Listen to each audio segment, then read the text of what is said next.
जय श्री कृष्ण। स्वागत है तमारू। आज बनावा छे खाटिया ढोकरा।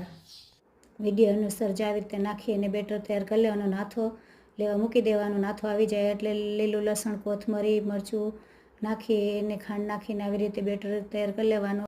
બેટર થઈ ગયું તૈયાર ને હવે સાઈડમાં આવી રીતે ડીશમાં તેલ લગાવી લઈને ઢોકરિયામાં ગરમ પાણી મૂકી દઈએ। ત્યાં એ સેટ થાય ત્યાં આપણે બેટરને આવી રીતે તૈયાર કરીને અને સ્ટીમ કરવા હવે મૂકી દઈએ અને એની અંદર મરચું પાવડર આવી રીતે ભભરાવીને ડેકોરેશન કરી દઈએ ડીશમાં અને વાટકીમાં અને હવે એને સ્ટીમ કરવા મૂકી દઈએ। તે સાઈડમાં આપણે ચટણીની તૈયારી કરી લઈએ। લસણ, જીરું, મીઠું અને મરચું પાવડર નાખીને આવી રીતે ખાંડતું જવાનું। થોડું થોડું પાણી નાખીને આવી રીતે બેટર બનાવી લેવાનું ને ગેસમાંથી આવી રીતે તપેલું મૂકી અને ગેસ ચાલુ કરીને પછી માથે આવું કાચું તેલ રેડી અને એકદમ હલાવતું જવાનું। તેલ છૂટું પડે ત્યાં સુધી હલાવવાનું। ચટણી થઈ ગઈ આપણી તૈયાર ને સાઈડમાં સ્ટીમ થઈ ગયા ઢોકરા અને સરસ મજાની ઢોકરાની ડીશ તૈયાર થઈ ગઈ।